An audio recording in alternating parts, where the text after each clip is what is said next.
O assunto de hoje é muito interessante. Vamos falar aí sobre um treinamento neurológico.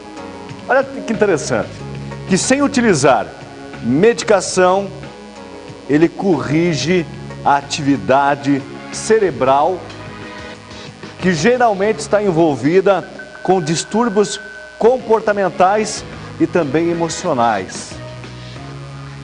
Nós vamos falar sobre uma técnica chamada neurofeedback. Bem, e para nos contar sobre esse assunto, nós recebemos hoje aqui a doutora Tânia Muratori. A doutora Tânia, que é psicóloga e também ela é neurocientista e tem formação nessa técnica chamada neurofeedback. Bom, o treinamento neurológico por neurofeedback, ele possibilita então reduzir ou até mesmo eliminar alguns padrões neurológicos equivocados, algumas coisas que nos fazem pensar de forma errônea, que estejam interferindo no padrão de comportamento que a sociedade julga como correto, o perfeito funcionamento cerebral. Bem, mas é claro que eu falando assim, você de casa não vai entender e eu também não, né? Justamente quem vai nos explicar direitinho como é que funciona o neurofeedback é a doutora Tânia, que vai nos contar então sobre o neurofeedback, que é um termo complicado, né, doutora? Falar sobre o cérebro é algo muito indelével, é isso? Como é que funciona? Conta pra gente aí como é que a gente pode entender o que é o neurofeedback? Neurofeedback é um processo de treinamento neurológico. Né? Então, nós vamos treinar o cérebro a produzir um padrão de ondas elétricas cerebrais ideal. E tem estudos realizados que demonstram, em casos de depressão, por exemplo, tem estudos demonstrando que as pessoas portadoras de depressão têm uma atividade elétrica cerebral diferente. Por exemplo, no caso da depressão, nos frontais tem uma inversão de atividade entre os hemisférios esquerdo e direito, porque o correto é o hemisfério esquerdo, ele produzir mais ondas beta e o direito mais ondas alfa. E em quem tem depressão, foi demonstrado que essa atividade é invertida. Muda o padrão de comportamento das ondas. O hemisfério direito, ele fica com um padrão mais ativado do que o esquerdo. E aí já vem os sintomas da depressão. Então, se a gente treina corrigindo esse padrão, normalizando esse padrão, os sintomas da depressão vão diminuindo a cada dia. Bom, cientistas chegaram num denominador comum que o cérebro ele tem um padrão de comportamento. Você falou porque o nosso cérebro constantemente é uma carga emocional em evolução, né? Isso. São muitas ondas cerebrais. Existe um padrão de comportamento para a maioria das pessoas? Quando dentro do comportamento chamado normal, existe um padrão? Tem um padrão. Então foi feito um estudo muito grande que eles pegaram pessoas de 2 anos até 80 anos e fizeram todos os tipos de exames em termos de funcionais e de imagem também, para ver o padrão das pessoas consideradas normais, né? E chegaram a porcentagens, por cada frequência de onda cerebral, então foi estabelecida a porcentagem que você tem que ter em cada região do cérebro. Ele fica vibrando de forma diferente, né? Seria como algo vibrando aqui dentro de forma diferente. A corrente. É uma corrente elétrica mesmo, que faz a ligação entre os neurônios. Ok. Então vai passando aquela corrente elétrica, um neurônio é ligado ao outro através da sinapse, onde eles se encontram e a corrente elétrica vai passando. Ok. Para a pessoa de casa entender nosso bate-papo, quais as patologias, doutora Tânia, são possíveis serem tratadas através desta técnica que eu abri o programa falando que não usa medicamento, né? Não usa. Que inclusive tem pessoas com problemas aí psicossomáticos, neurológicos, que são basicamente reféns a vida toda de medicamentos. Isso. Não é isso? Ela já está acostumada, né? Ele chega na farmácia, o farmacêutico já diz, já sei que você veio comprar aqui, né? Ela basicamente fica refém do medicamento. Isso. Não estou falando para você de casa que você tem que abandonar o seu medicamento. Não, não. Né? Só quem pode dizer isso é um médico, né, que vai avaliar. Isso. Mas é isso que acontece, né? Quem tem, por exemplo, transtorno obsessivo compulsivo, ele é refém do medicamento. Quem tem ansiedade, depressão e as fobias de todos os tipos, todas as pessoas são basicamente reféns do medicamento. Isso. Essa técnica que você utiliza, doutora, ela também faz uso do medicamento ou não? Não, justamente as pessoas procuram essa técnica porque muitas delas estão usando a medicação, mas tem muitos efeitos colaterais, não gostariam de ficar dependentes da medicação, né, para o resto da vida, então querem um tratamento alternativo que possa ter bons resultados e possam livrá-las da medicação. Então, as pessoas, casos assim de ansiedades bem fortes que a pessoa... São medicamentos que a pessoa fica dependente, porque a medicação não ensina um novo funcionamento para o cérebro. Né? Então, na área médica, o que o medicamento faz? Uma pessoa está lá com problema de ansiedade, depressão. O medicamento, ele cura ou ele simplesmente tira os sintomas? De uma pessoa em crise? O medicamento, ele mexe na parte química do cérebro, né? Não na parte elétrica. Nós mexemos na parte elétrica, que vem antes da parte química, e com isso a gente muda a química também, sem a necessidade da medicação. A pessoa fazendo um tratamento, ou treinamento, não sei como é que é um tratamento, né? É um tratamento através de um treinamento. Ela pode, de repente, ir diminuindo passo a passo o uso do medicamento até chegar num ponto ela poder deixar de lado esse medicamento? Isso, a gente entra em contato com o médico daquele paciente, porque a gente não pode mexer na medicação, né, da pessoa, e aí o médico vai percebendo que aquela pessoa está melhorando, que ela já pode ir reduzindo a dosagem da medicação. Vai diminuindo a quantidade. Gradativamente vai reduzindo até parar, porque a pessoa vai melhorando, porque o neurofeedback, o efeito é bem rápido. Então, já nas primeiras sessões, a pessoa já vai percebendo já as melhoras no seu dia a dia. E quando vê que aquela mudança já é uma melhora substancial, a ponto de já começar a mexer na medicação, aí a gente já começa a entrar em contato com o médico para começar a pensar em reduzir aquela dosagem. Doutora Tânia, os pacientes te relatam essa melhora? Relatam. É isso? Que deve ser muito gratificante também para o médico, né? Principalmente se tratando, eu acho que os problemas emocionais, psicossomáticos devem ser os piores, né? Porque quando a pessoa está com uma dor localizada, ela sabe, minha dor é aqui. Mas quando a gente diz, vou usar uma expressão, uma dor na alma, né? Que são chamadas assim, as dores psicossomáticas, são muitas vezes piores que uma doença física, né? As pessoas chegam com um sofrimento muito grande. Em casos de transtorno obsessivo compulsivo, principalmente, são sofrimentos muito grandes. A pessoa a vida de uma pessoa é totalmente...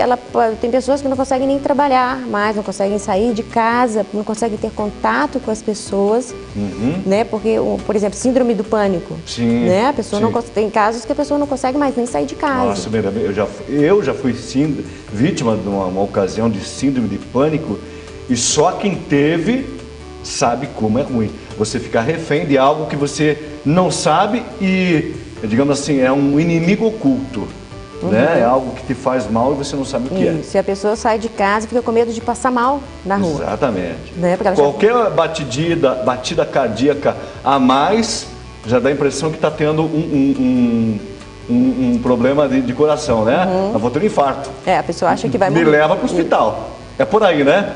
Isso. O neurofeedback consegue resgatar essa pessoa em poucas sessões, doutora? Consegue. Então, geralmente, essas pessoas têm uma ansiedade muito grande. Então, geralmente, tem uma aceleração, um excesso de ondas beta muito alta. E a gente faz o treinamento para diminuir esse excesso. E é um turbilhão de pensamentos que passam por ali, né? Pela mente da pessoa, né? Passa o mundo inteiro na cabeça de quem tem fobia, né? Passa.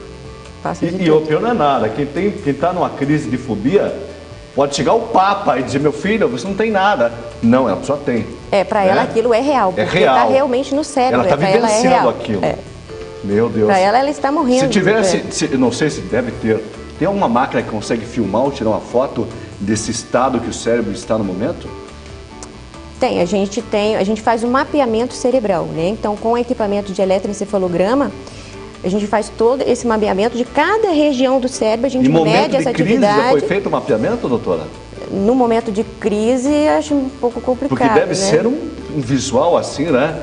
Deve ser um descompasso de ondas tremendo quando a pessoa deve estar em crise, né? É difícil fazer essa avaliação no momento da pessoa em crise, é complicado, né? Eu ainda não vi. A gente faz durante o treinamento e quando a gente começa o tratamento, a primeira coisa que a gente faz é uma avaliação neurológica, quer dizer, a gente faz um mapeamento cerebral para a gente ver todo o funcionamento de todas as partes do cérebro para a gente poder identificar onde está o problema daquela pessoa. Seria como aquele carro, né? Hoje em dia a maioria dos carros são circuitos eletrônicos, né?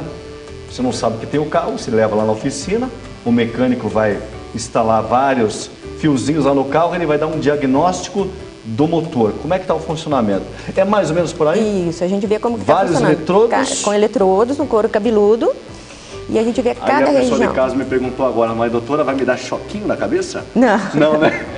Nada a ver. Não. Esses eletrodos que são colocados no couro cabeludo, eles só medem a atividade cerebral e que vão para o computador e a gente analisa os gráficos e não tem choquinho nenhum através desses Seria a mesma eletrodos. coisa que aqueles eletrodos que quando nós vamos fazer um eletrocardiograma. Isso. Ele vai medir o batimento do coração e esse vai medir as ondas cerebrais. Isso, é a mesma coisa. Nossa cabeça, nosso corpo é como o motor do carro, né? Ele acaba se desregulando por N questões, né? Várias questões. Pode ser por traumas, pode ser até questões genéticas, né? Questões hereditárias, pessoas que já têm depressão. Várias pessoas da família apresentam depressão, crianças com déficit de atenção. Geralmente tem mais de um caso na família, quando a gente vai pesquisar, às vezes tem um pai, um tio ou a mãe que apresenta também o déficit de atenção.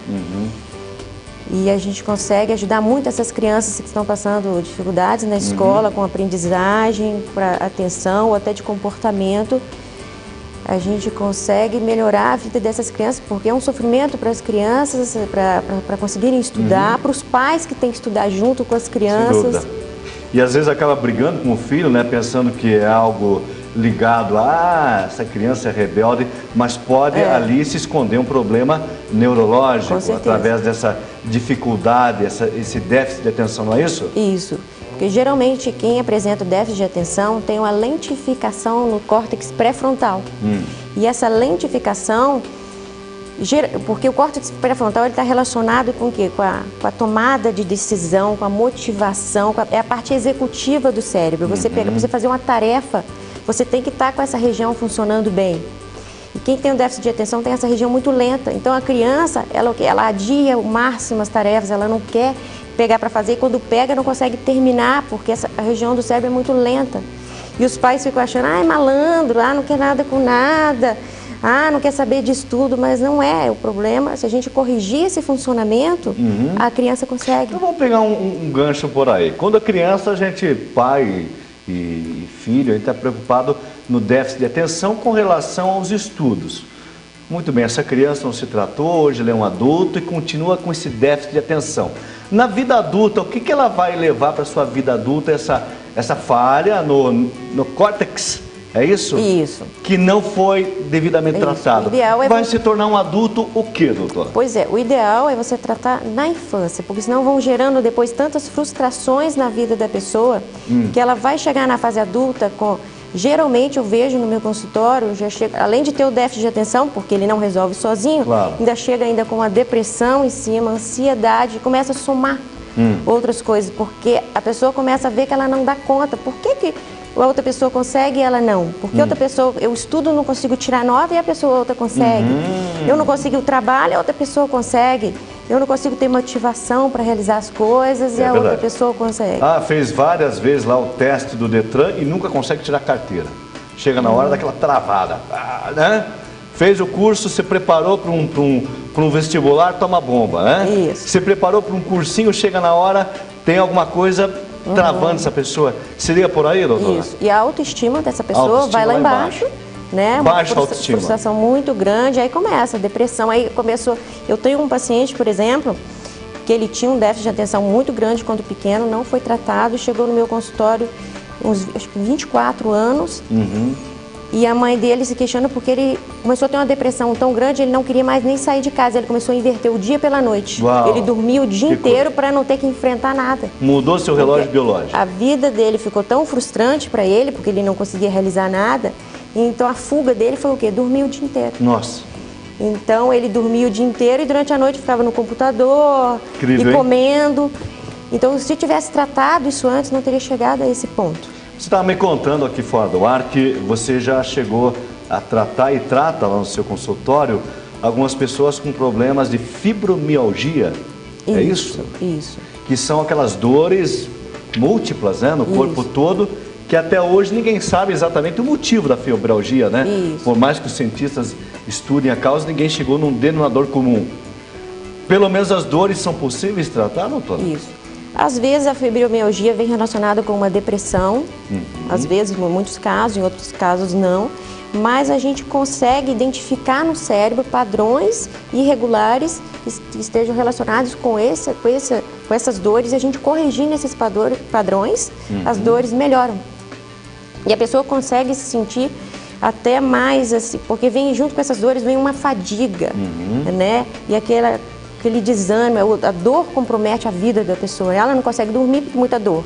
Aí começa a dar insônia.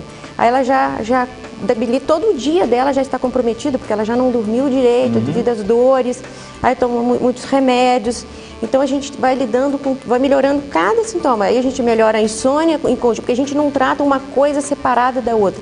Como a gente trata já no cérebro, a gente já vai resolvendo todas as coisas, porque já tem junto ali a fibromialgia, a insônia, a depressão, a gente já vai resolvendo tudo junto. Bom, eu estou vendo aí pelo seu relato que são N situações que são possíveis, né, de serem tratadas através dessa técnica que você está me falando que não é nova, né? Já existe há alguns anos. Isso, nos Estados Unidos e Europa já é mais antiga, já tem mais de 40 anos. Nossa. Isso. Agora aqui no Brasil as pessoas ainda não conhecem. Esse nome, neurofeedback, é o cérebro dando uma resposta imediata ou está ligado a você vai monitorando e já dando uma resposta? Isso, na verdade, o treinamento é justamente esse, é o cérebro receber esse feedback para ele saber quando ele está funcionando da maneira correta e quando está funcionando da maneira incorreta.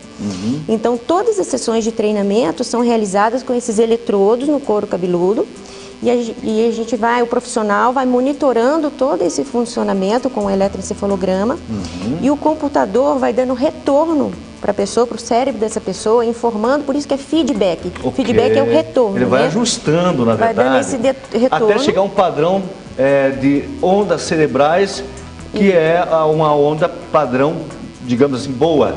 Isso. É isso? A porcentagem ideal de cada frequência de onda cerebral. Cada frequência. Isso. E aí o profissional, você, através do equipamento, né, de um software... É um software. Por exemplo, deixa eu dar um exemplo assim, de uma sessão de treinamento, vamos supor assim, com uma criança pequena, geralmente, a gente faz às vezes com assim, o software tem alguns jogos. Ok. Então, por exemplo, tem aquele Pac-Man que vai andando e comendo aquelas pecinhas.